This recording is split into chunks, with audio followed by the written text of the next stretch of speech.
का कुआं। कहते हैं जब मुसीबतें आती हैं तो वक्त देखकर नहीं आती, क्योंकि अक्सर व्यक्ति अपने हालातों से परेशान होता है। तभी एक साथ कई मुसीबतें आ जाती हैं जिनका सामना करना बहुत मुश्किल हो जाता है। कुछ ऐसी ही कहानी मीरापुर नाम के राज्य की है, जहाँ सुरेश नाम के राजा अपने राज्य में रहते हैं। राजा को प्रकृति से जुड़ी वस्तुएं और प्राकृतिक जगह पर घूमना बहुत पसंद था। राजा इतना धनवान होने के बावजूद भी एक आम सी जिंदगी अपने राज्य की प्रजा के साथ बिता रहे थे। एक दिन राजा अपने मंत्री से कहते हैं, मंत्री जी, मैंने सुना है हमारे पड़ोसी राजा की स्थिति कुछ ठीक नहीं है। वहाँ के राजा को हमारी आवश्यकता है। हमें पड़ोसी राजा और उनकी प्रजा की सहायता करनी चाहिए। महाराज, आपका यह सुझाव सही है। मुझे आपके राज्य में मंत्री पद पर बरसों हो गए हैं, लेकिन आज तक आपने किसी पर मुसीबत नहीं आने दी। आपके जैसा साफ दिल और नेक व्यक्ति आज के जमाने में कहीं नहीं मिलेगा। लेकिन आपको इतनी दया किसी पर नहीं दिखानी चाहिए। आगे आपका फैसला, आपको क्या करना है। मंत्री जी, आपने बिल्कुल सही कहा, लेकिन मेरे राज्य की प्रजा मुझसे बहुत प्रेम करती है, तभी तो मैं उनके लिए इतना सब कुछ कर पाता हूँ। और सबसे अच्छी बात यह है कि आप मुझे बुरे वक्त पर सही सलाह देकर सही निर्णय लेने में सहायता करते हैं। राजा ने मंत्री की बात बिना सुने ही तुरंत अपने सैनिकों और सेवकों को पड़ोस के राज्य में सहायता के लिए भेजा। वो खुद भी मंत्री के साथ वहाँ की स्थिति का जायजा लेने पहुँचे। जैसे ही वे वहाँ पहुँचे, उन्होंने देखा कि राज्य सूखे की चपेट में था और वहाँ के किसान पानी के लिए तरस रहे थे। हालात इतने खराब थे कि वहाँ के कुएं और तालाब पूरी तरह से सूख चुके थे। सुरेश राजा ने तुरंत अपने राज्य से अनाज, कपड़े और पानी की व्यवस्था करवाई। उसके बाद राजा सुरेश ने पड़ोसी राजा भूषण से कहा, राजा जी, आप चिंता मत कीजिए। अब से तुम्हारे राज्य की प्रजा मेरी भी प्रजा है। मैं तुम्हारे साथ हूँ। धन्यवाद महाराज, आपने सही समय पर मेरी और मेरी प्रजा की सहायता की और हमें इस स्थिति से बाहर निकलने का हौसला दिया। ये हमारा कर्तव्य था। तुमने अभी राजा का पद संभाला है। तुम्हें अपनी प्रजा के लिए कई परिस्थितियों का सामना करना पड़ेगा। आप शक्तिशाली ज्ञानी राजा है। आपके विचार बहुत कोमल है। भूषण राजा के पिता को दिल का दौरा अचानक पड़ने से उनकी तुरंत मृत्यु हो गई थी, जिसके बाद राज्य और प्रजा को संभालने की जिम्मेदारी भूषण राजा पर आ गई, जिसे संभालना आसान नहीं था। वहीं दूसरी ओर सुरेश राजा ने एक गंभीर फैसला लिया और तुरंत अपने मंत्री से कहा, हमें जल्द यहाँ कुछ करना होगा ताकि यहाँ की प्रजा हमेशा के लिए सभी समस्याओं से मुक्त हो जाए। मंत्री जी, कोई अच्छा सा सुझाव दीजिए। महाराज, यहाँ के लोगों की सबसे बड़ी समस्या पानी की कमी है। अगर हम यहाँ एक बड़ा सा कुआं खुदवा दे जिसमें साल भर पानी रहे, तो ये समस्या हमेशा के लिए हल हो सकती है। मंत्री जी, आपका सुझाव मुझे पसंद आया। भूषण के पिता ने हमारी हर लड़ाई में बहुत ही बहादुरी से शत्रुओं को हराया है, इसलिए हमें भूषण की प्रजा और राज्य की सहायता करनी होगी। मैं समझ सकता हूँ। राजा ने तुरंत ही आदेश दिया और सभी राज्य में ये खबर फैला दी गई। लेकिन कुआं खुदवाने का काम आसान नहीं था। बहुत सारी चुनौतियाँ सामने आई। कई जगहों पर पानी नहीं मिला और जहाँ मिला भी वहाँ की मिट्टी बहुत कठिनाई से खुदती थी।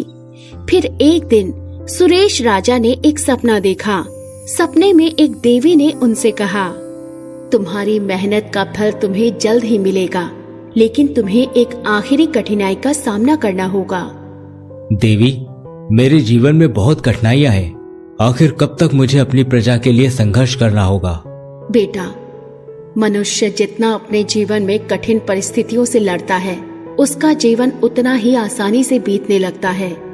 और इस सवाल का जवाब तुम्हें जल्द ही मिलेगा, क्योंकि कर्म अच्छे हो या बुरे, ये तो मृत्यु के बाद ही पता चलता है। देवी ने राजा की स्थिति का कारण बताया।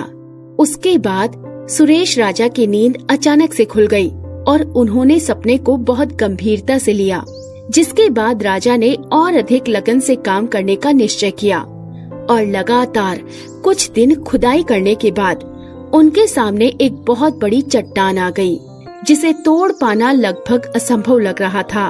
मंत्री और राज्य की प्रजा चिंता में थे कि अब क्या किया जाए, लेकिन सुरेश राजा ने हार नहीं मानी। उन्होंने राज्य के सभी ताकतवर मजदूरों को बुलाया और उनसे कहा, ये हमारे राज्य की इज्जत का सवाल है, हमें इस चट्टान को तोड़ना ही होगा। महाराज, मैंने इस राज्य की प्रजा से सुना है कि भूषण राजा प्रजा पर ज्यादती करता है। उन्हें सही तरीके से 2 वक्त का पेट भर भोजन भी नसीब नहीं होता है। तुम एक मामूली से मजदूर होकर दूसरे राजा के सामने मेरी बेइज्जती कर रहे हो। सुरेश राजा ने उस मजदूर की बात को अनसुना कर दिया और बाकी के मजदूरों को दुगनी दिहाड़ी देकर उनसे दिन रात मेहनत करवाई, जिसके 2 दिन लगातार काम करने के बाद आखिरकार चट्टान को तोड़ने में सफल रहे। जैसे ही चट्टान टूटी तो उसमें पानी की जगह दूध ही दूध तेजी से निकलने लगा। उसके बाद दूध की वो जगह कुएं में बदल गई, जिसे देखकर राजा और प्रजा अचंभित हो गए। ये दृश्य देखकर हर कोई हैरान था, लेकिन हद तो तब पार हुई जब भूषण राजा ने सुरेश राजा को बंदी बनाकर महल में कैद कर दिया, क्योंकि दूध का कुआं देखकर भूषण राजा के मन में लालच जाग उठा। जिसके बाद वो सुरेश राजा से बोला, महाराज, आप कितने बेवकूफ व्यक्ति हैं।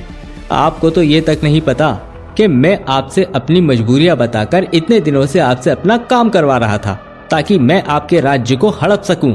वैसे अब तो पानी की जगह दूध का कुआं बन गया है, तो आसपास के राज्य के राजा भी मेरे आगे झुकने लगेंगे।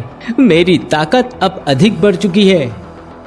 मेरे मंत्री ने सही कहा था, मेरे अंदर की अधिक दयालुता से मुझे नुकसान भी हो सकता है। और अब वही बात हुई, मैंने तुम्हारी सहायता की और तुमने सिर्फ दूध के कुएं के लिए मुझसे दुश्मनी कर ली। तुम एक लालची और खुदगर्ज राजा हो, बल्कि राजा कहलाने के लायक ही नहीं हो। जो खुद के लिए इतना स्वार्थी हो, वो दूसरों का ख्याल क्या ही रखेगा। भूषण राजा जी, लालच व्यक्ति की सबसे बड़ी कमजोरी है, जिसका फायदा शत्रु उठाते हैं। हमने तो आपकी पानी की समस्या दूर करने की कोशिश की, लेकिन यहाँ पानी की जगह दूध का कुआं खुद गया, जिस पर सभी राज्य का अधिकार है। जैसा राजा वैसा मंत्री, दोनों ही मेरे झांसे में फंस चुके हो। मैं इस दूध के कुएं को शत्रुओं को सबसे अधिक मूल्य भाव में बेच दूंगा। भूषण राजा ने क्रोधित होकर सुरेश राजा को बंदी बना लिया, जिसके कुछ समय बाद राजा को बंदी बनाने वाली खबर हर राज्य में फैलने लगी। लेकिन भूषण राजा ने सभी राजाओं को लालच दिया, जिसके बाद सुरेश राजा की कोई सहायता करने के लिए तैयार नहीं था कि तभी राजा की पत्नी रत्नावती अपनी चालाकियों से प्रजा को एक साथ बुलाकर कहती है, मेरी प्यारी प्रजा, हमें स्वयं ही इस राज्य को और हमारे महाराज को बचाना है। उन्होंने तो बस पड़ोसी राज्य की सहायता की, लेकिन उस राजा के मन में लालच जाग उठा, क्योंकि उनके राज्य में दूध का कुआं खुद चुका है और हमें राजा के लालच और घमंड को खत्म करना है, जिसके लिए मुझे आप सभी की सहायता चाहिए। रानी साहिबा, हमसे जो भी सहायता बनेगी हम वो अपने राज्य के राजा के लिए करेंगे, लेकिन वो दूध का कुआं उनके राज्य में नहीं रहने देंगे।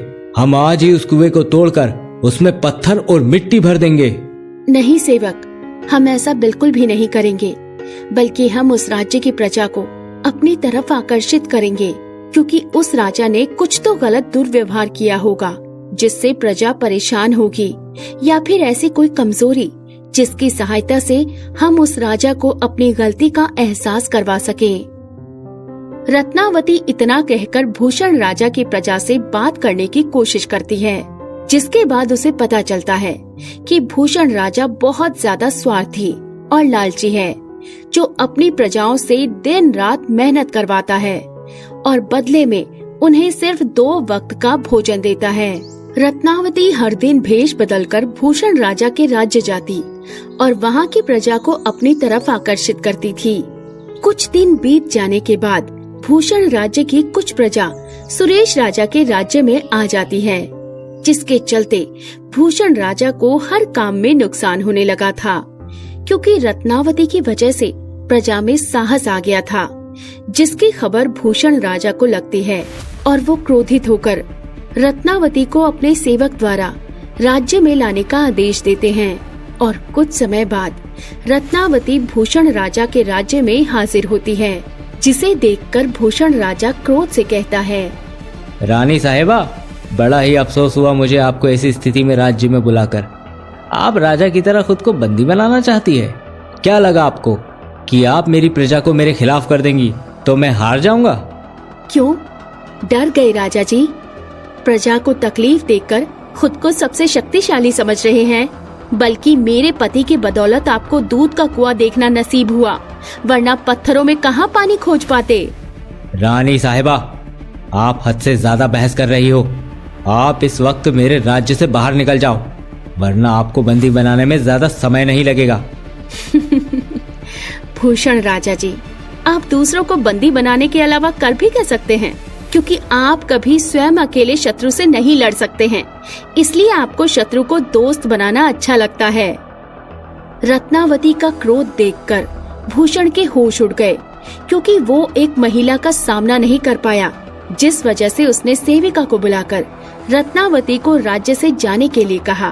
वहीं दूसरी ओर सुरेश राजा और मंत्री आपस में बातें करते हुए कहते हैं, मेरे हुजूर, अच्छा हुआ हमें इस राज्य में बंदी बना लिया, क्योंकि भूषण राजा की असलियत हम देख नहीं पाते और ना ही उसकी प्रजा के प्रति उसका स्वार्थी व्यवहार देख पाते। हम तो सिर्फ उनकी बातों पर विश्वास करते। सही कहा आपने मंत्री जी, आपके हर सुझाव में सीख रहती है। आपके साथ होने से मुझे हौसला मिलता है। मेरे हुजूर, आप मेरी हर आज्ञा का पालन करते हैं और वो वक्त भी आएगा जब भूषण राजा को आपकी दयालुता के बारे में सच्चाई पता चलेगी, तो उन्हें अपनी गलती का एहसास हो जाएगा। बस इंतजार सही समय का है। मंत्री की बातों से सुरेश राजा को हौसला मिला। दूसरी ओर देवी ने रत्नावती को सपने में आकर कुछ कहा, बेटी रत्नावती, तुम बहुत समझदार लड़की हो, जिसने अपने पति के जाने के बाद पत्नी धर्म बहुत ही सरलता और सच्चाई के साथ निभाया। देवी माँ, मैं बहुत भाग्यशाली हूँ जो मुझे आपका आशीर्वाद प्राप्त हुआ। मैं सदैव तुम सभी के साथ हूँ। दूध का कुआं तुम दोनों पति पत्नी की मेहनत का फल है। देवी आशीर्वाद देकर चली गई। जिसके कुछ दिन बीत जाने के बाद प्रजा सुरेश राजा के राज्य में आकर अपना गुजारा अच्छे से करने लगी। वक्त इतनी तेजी से बढ़ रहा था कि भूषण राजा के राज्य में वक्त के साथ प्रजा खत्म होती गई और वो अपना बसेरा सुरेश राजा के राज्य में करने लगी, जिससे भूषण राजा मुसीबतों और नुकसान में आ गए। और जिस पर भूषण राजा को विश्वास था, वो दरबारी भी उन्हें छोड़कर चले गए। राजा की हिम्मत वक्त के साथ कमजोर होती गई, जिसके बाद उन्हें अपनी गलती का पश्चाताप हो गया और उन्होंने तुरंत ही सुरेश राजा के सामने शर्मिंदा होते हुए कहा, महाराज, मुझे माफ कर दीजिए। दूध का कुआं देखकर मुझ में लालच जाग उठा और आज मैं यही लालच की वजह से अपनी प्रजा खो चुका हूँ, क्योंकि मेरा स्वार्थी व्यवहार आज मुझे इस हद तक ले आया कि जिस पर मैं सबसे ज्यादा विश्वास करता था, आज वही व्यक्ति मुझे अकेला इस लालच में छोड़ गए। ये तो अच्छी बात है, तुम्हें अपनी गलती का एहसास वक्त पर हो गया, वरना ये मौका हर किसी को नहीं मिलता। लालच इंसान को गलत काम करने के लिए उकसाती है, लेकिन व्यक्ति को अपनी ईमानदारी और सच्चाई की राह कभी नहीं छोड़नी चाहिए। तुम्हारे पास दूध का कुआं तो आ गया, लेकिन तुम अपनी प्रजा को नहीं संभाल सके। भूषण राजा को अपनी गलती का एहसास हो जाने के बाद सुरेश राजा ने उन्हें माफ कर दिया, जिसके बाद से दूध का कुआं कभी नहीं सूखा और सुरेश राजा ने हर राज्य में दूध के कुएं से हर जरूरतमंद राजाओं की और हर राज्य की सहायता की। कई राजा तो दूध के कुएं को देखकर अचंभित हो जाते, तो कई राजाओं को सुरेश राजा पर गर्व होता। आखिरकार दूध के कुएं ने एक लालची व्यक्ति को सही रास्ता दिखाया, जिसके बाद कई व्यक्ति दूध के कुएं में से दूध निकालते, पीते और अपनी तंदुरुस्ती बढ़ाकर युद्ध के लिए डटकर खड़े हो जाते। सीख, हमें इस कहानी से ये सीख मिलती है कि लालच और स्वार्थ से व्यक्ति कभी भी सुखी नहीं रह सकता और अंत में सत्य और ईमानदारी की ही जीत होती है। लालच इंसान को हर एक बुरे काम के लिए उकसाता है। जैसे कि कहानी में देखा, राजा के राज्य में दूध का कुआं बन जाने से उसके दिलो दिमाग में लालच जाग उठा। जिससे उसकी प्रजा उससे दूर हो गई।